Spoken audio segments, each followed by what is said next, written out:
everybody, and welcome to my webinar. Today I'll be talking about reducing dilution in mechanized narrow vein mining.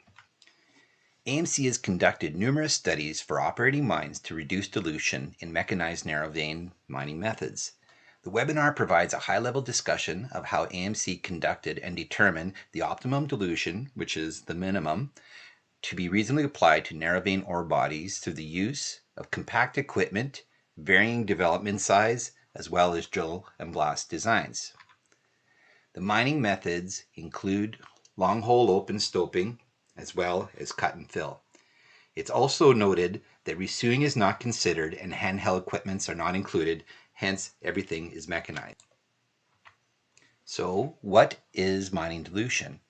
Dilution could either be planned or unplanned. Planned dilution is waste material that's incorporated to the stope when designing a practicable shape, something that actually be mined. It really depends on the geometry, the thickness, the dip, and local ground conditions, which will determine how much planned dilution is absorbed.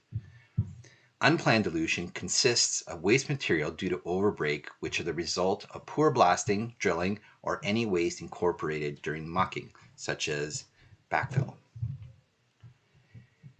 What is ore loss?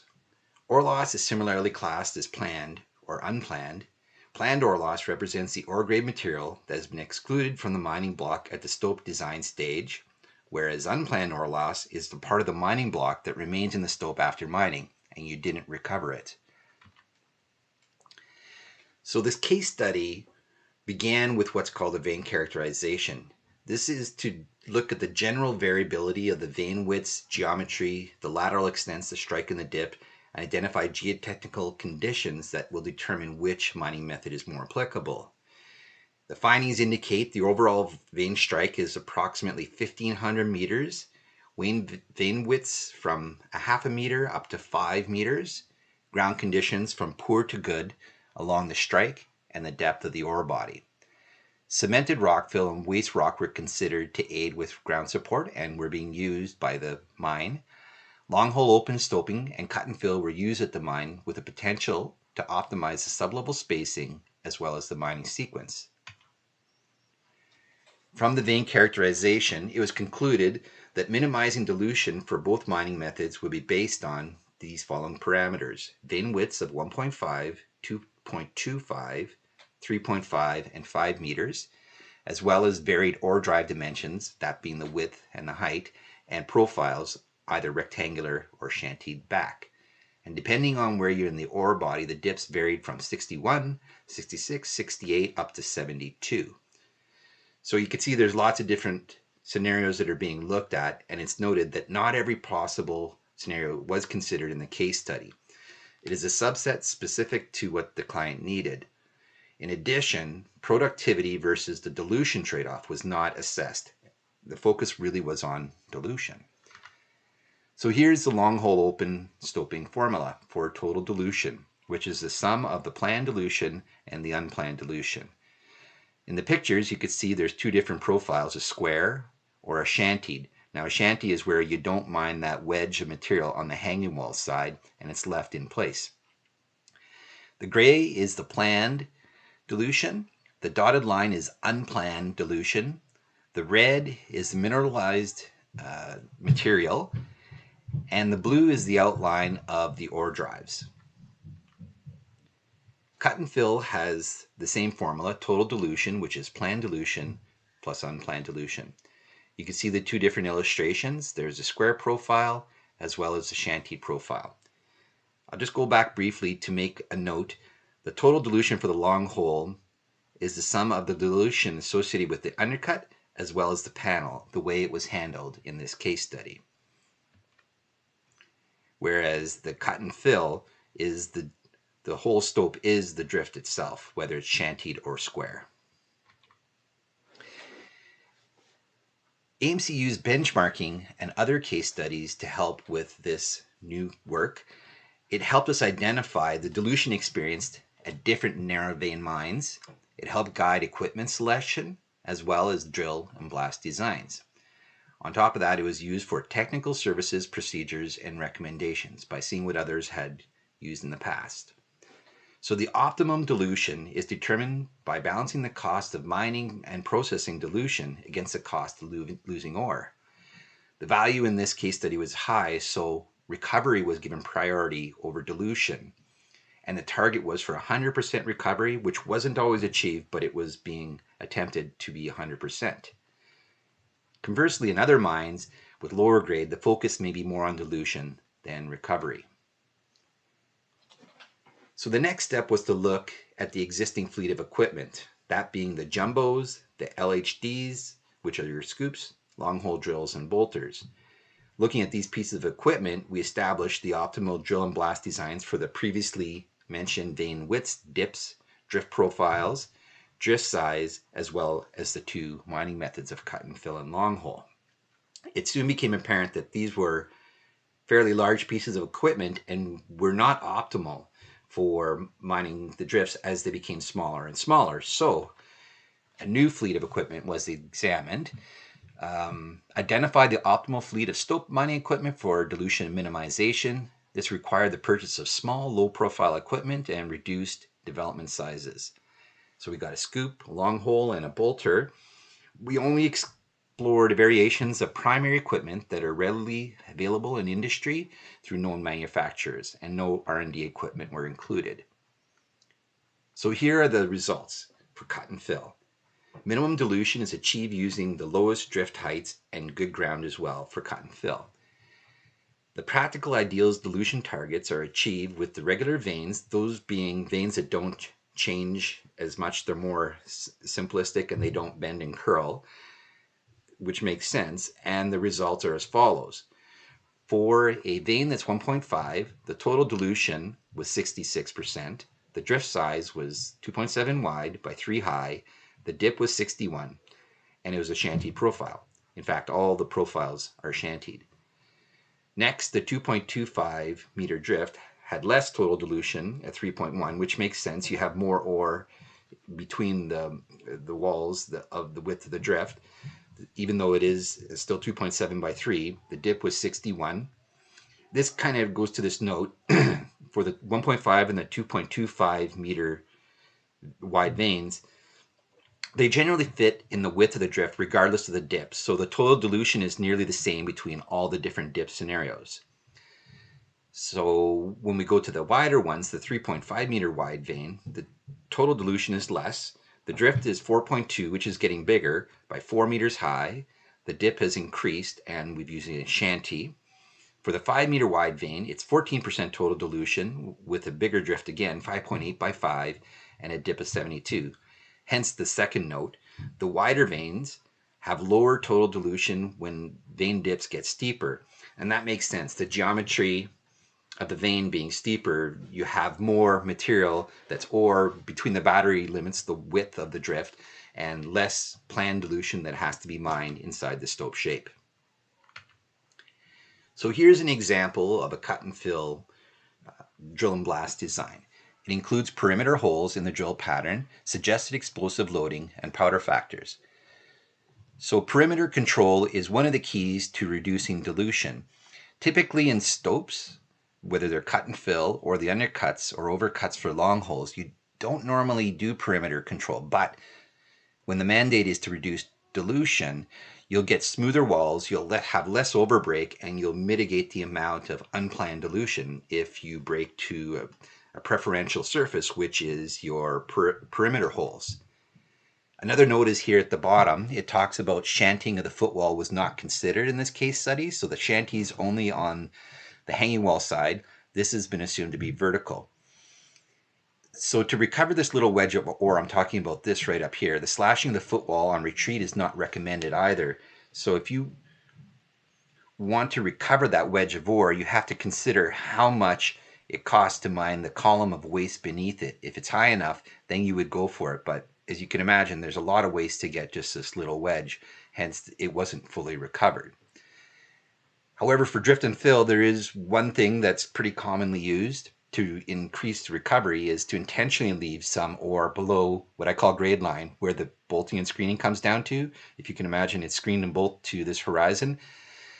And if you leave the ore below, and when you get to the far end of the panel, you could slash out this ore that's below the supported ground and recover it.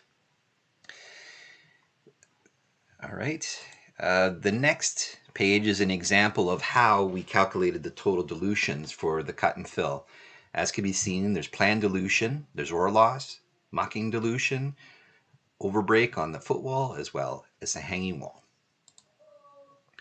For the long hole open stope dilution results, in general, minimum dilution is achieved using the optimal equipment, the smaller ore drives, and good ground for the long hole open stoping method. So if the ground is better, that also helps. For long hole, the practical ideal dilution targets are as follows. For a 1.5 meter vein, the total dilution is 20%. As I mentioned before, this is the sum of the undercut drive as well as the stope panel itself. And the drive was 2.7 meters by 3 meters. The dip was 66. The floor to floor height is 20. We also examined 15-meter floor heights, but it became apparent quickly that the total dilution was always lower if you had a higher stope height. So the mandate was to go to a higher stope height to further increase or reduce the dilution. It's also noted that shanty drives have less dilution, and if possible to safely support it, it is suggested. Another note is that generally speaking, the ore body was at 66 degrees, so the assessment really was focused on this one particular dip for the long holing part of the mine that was most applicable. Hence, that's why they're all at one fixed dip. So if we further go down the list, you'll see at 2.25 meter width vein, the dilution is reduced to 15%. It makes sense. You got more ore between the walls of the undercut and the stope. It has a slightly bigger drift, more wide, 3 meters by 3 meters, shantied 20 meters from floor to floor. The 3.5 meter vein, the drop in the dilution is now down to 10% total dilution. 4x4 drift, 66 dip, 20 meters shantied. The 5 meter wide vein has 9% dilution with a 5x5 drift shantied. One other note is the minimum dilution were for regular veins. The veins were less changing in direction, whereas irregular veins experienced higher dilution. Here's an example of what I mean by irregular vein. It isn't perfectly linear between the overcut and undercut. It shifts and changes. So AMC used the ideal stope and drive dilution results for the basis to create the drill and blast designs, which included a slot raise, production ring, and powder factors for long holing. Here's another example of a regular vein. This is where it's more linear between the upper and lower drifts. So the key aspects to achieve the dilution targets. Key aspects in attempting to achieve the targets will be shanty-back the ore drives when practicable and appropriately supported. For narrower veins, less than 3 meters, minimizing the ore drive width and heights would further reduce the dilution. For wider veins, designing and excavating the ore drives to be closer to the vein width. As you may recall, they kept on getting bigger, the drifts, and the dilutions were coming down to the optimal levels. So there is use for both the existing fleet as well as a different fleet when it gets smaller, the optimized fleet, to make use of and reduce dilution. In addition, we need to follow the recommendations for best practices in design, drilling, and blasting, as well as quality control, which will be further discussed in the next section. The final note, which was mentioned before, the veins with minimum dilution were regular, whereas irregular veins experienced higher dilution. So reducing dilution. There are 3 main things AMC recommends to closely monitor: overall quality control, drill and blast practices, and drive dimension optimization. We'll begin with drive dimension optimization. For cut and fill and ore drives for long hole open stoping, they both generally have the same drive dimension optimization requirements, and hence they've been grouped together for this purpose. Purchase equipment that'll fit into the 2.7 by 3 meter drift. Consider using a shantied ore drive with the 55 degree dip as shown in the illustration. It'll fit an LHD bucket. If it needs a vertical wall, there has to be a vertical wall. Hence, you won't be able to properly muck that side of the stope. Minimize development into the hanging wall. Put all your cubbies and remucks on the footwall. And as you reduce the drill hole size, which is normally associated with a smaller drift, you need to use the smaller drill hole sizes and implement recommended drill patterns, including perimeter blast control in ore drives. Review the technical support process for designing narrow vein stopes. All technical services departments as well as operations need to be involved in the review and sign off of designs, which I'll mention again further in the report. So for drill and blast practices, designs and operational considerations for both the cut and fill as well as the long hole open stope ore drives. They are grouped together again. What was recommended was full face parallel blast holes. It's industry best practice. There are other types of cuts that exist, such as V cuts or drag cuts, which are not optimal and not recommended.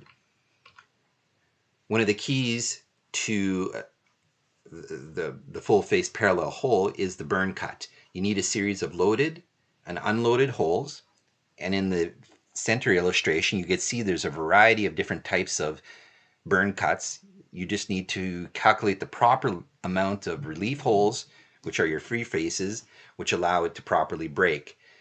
There is many different ways this could be done. There is a strong emphasis that has to be placed on drilling accuracy for lateral development for both cut and fill as long hole open stoping. In this picture on the right, you could see the wooden dowels that are in the burn cut holes, and they're all crooked. So the holes, burdens and spacings at the toe would be immensely different than they are at the collars, and this blast wouldn't properly pull, it wouldn't properly blast, and it would be creating more vibrations, more back break and over break into the walls and back of the stope as you reach the outer perimeter, most likely when you have a poorly drilled cut especially. But all the holes have to be drilled with the highest level of accuracy. Hence, you need to choose the proper rods and bits. As I previously mentioned, the smaller drift size needs smaller drill holes. So the proposed designs and drill holes range from 32 millimeters to 51. So the selection of the proper equipment will help with this. Previously mentioned was perimeter control for cut and fill and ore drives. It reduces the overbreak. Blast sequencing in the picture on the right. You can see there's lots of different cap numbers, which is the sequence and timing of the caps. This plays a critical role in not creating excessive overbreak in the blasting of the round. The final key is the volume-based or mass-based powder factors. Typically they range from 0.95 to 1.2 kilograms per ton, which is mass-based powder factor. Volume-based powder factors work as well. Now if we switched over to long hole open stoping for drill and blast practices. It begins with the shantied ore drive. If it's safe, you should shanty it. This also reduces the total dilution because you're not taking the wedge of waste in the shanty, as shown here. And it doesn't undercut the stope. You don't create something that'll potentially loosen that hanging wall. So the majority of dilution from the panel of the stope usually comes from the hanging wall side. So if you can maintain the integrity by not undercutting it, by creating a shanty, it'll help. In addition, you can use ground support on the hanging wall to help reduce dilution.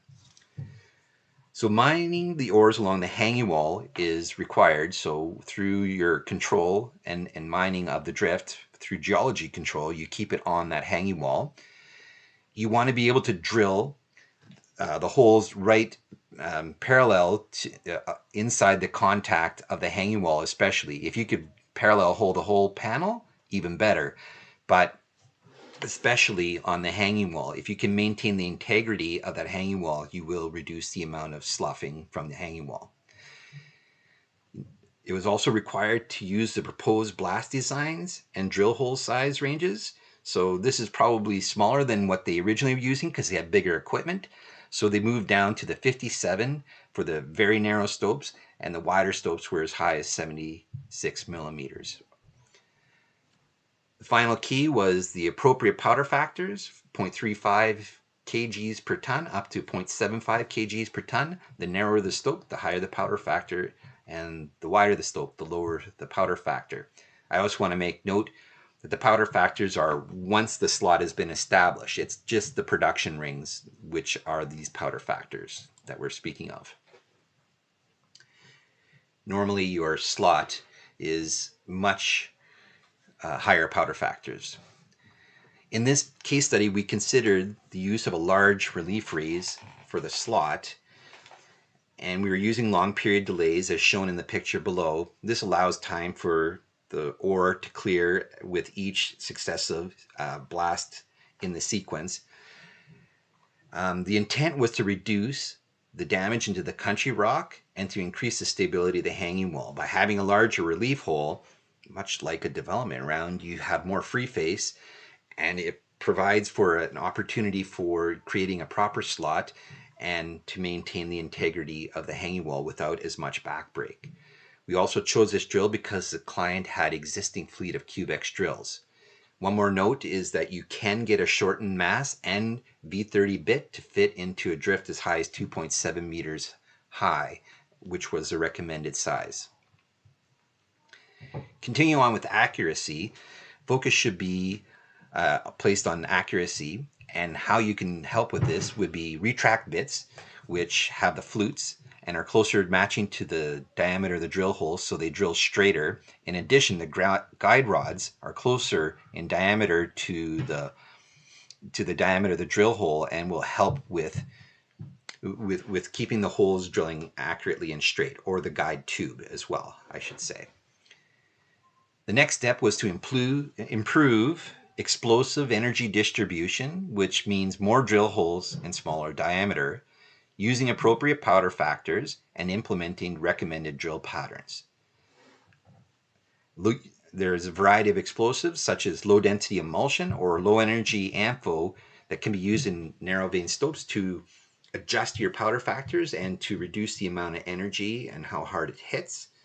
Another trick is to increase your collar lengths on your last ring of your long hole open stope so you maintain your brow. Using one driller on a stope for consistency of drilling. Each driller has different feed pressures and rotation speeds they apply.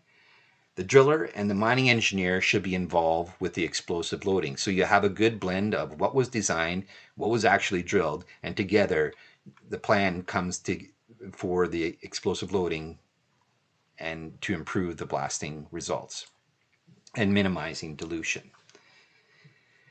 Other keys were backfilling to be completed as soon as the stope has been mucked out to prevent further deterioration of the hanging wall.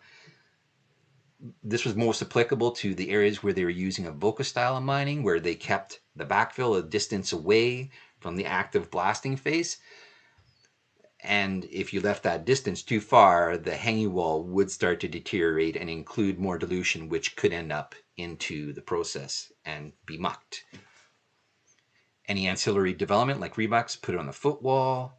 Develop a trial work process to optimize the drill and blast pattern and to reduce dilution. By this, I mean you drill, you blast, you muck, you do cavity monitor survey, your CMS, you backfill, you reconcile, which is your overbreak, underbreak, total dilution.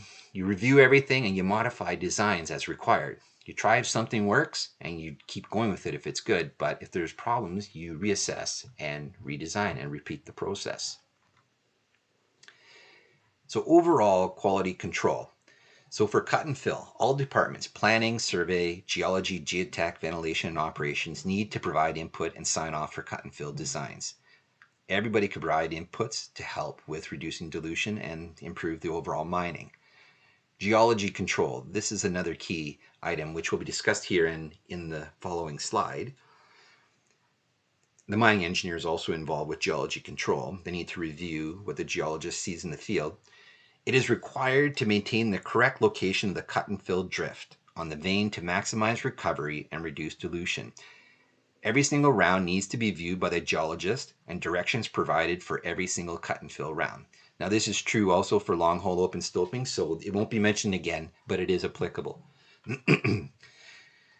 I also mentioned here geology and engineering need to perform regular quantitative reconciliation of cut and fill. So you look at how much recovery and dilution is usually at the end of the cut, and then you look to improve upon it each lift as you go up for cut and fill. So here's what geology control is. The geologist has gone into the field, mapped the face. The hanging wall has shifted. You could see that in the plan view a little better. The engineering design was shown there, but the hanging wall has moved in. Likewise, the footwall now is in the right-hand side. So each day the beat geologist goes down, views the face, provides directions for the next shift. So every day the operator goes in the field and has proper directions on how to advance each round. Beyond all the controls of perimeter and reducing drill hole sizes and adjusting blasting, if you actually keep on the vein, this is the primary way that you can reduce the amount of dilution absorbed while mining. Another challenge is when you go from a reserve, you haven't mined everything yet. You need more information.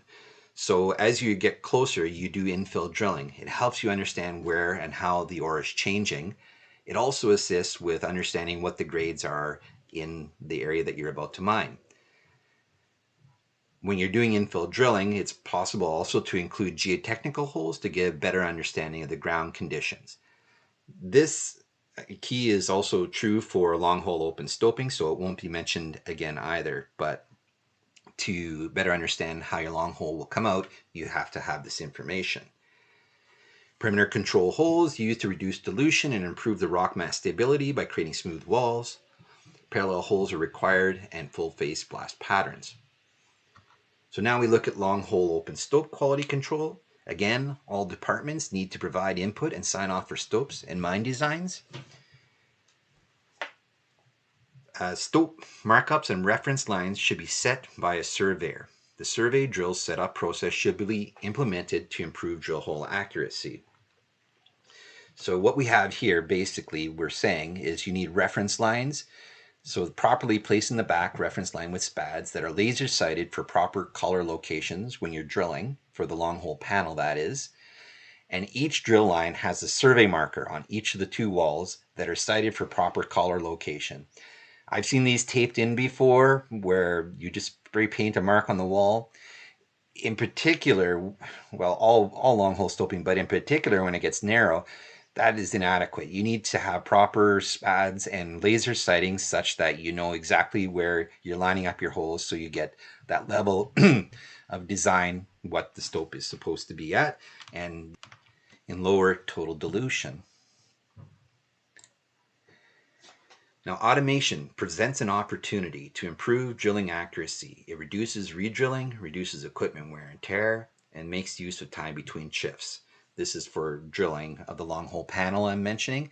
It wasn't considered for this particular study, but it does present an opportunity where you could further increase your accuracy and wear and tear and time, improve your production as well. Mining engineers should be involved continuously with the drill and blast crews so they're fully aware of where everything is at and they can make improvements. CMS are required for every single stope blast. Engineers need to perform reconciliation between the design and the blast results for each long hole open stope. Then it presents an opportunity to make change. If you're going to make change, the results should be shared with stakeholders to justify implementing the changes. So this brings us to the end of the webinar. I covered a lot of material. I went through it pretty quick. I hope you enjoyed this, and the floor is open to questions. So thank you.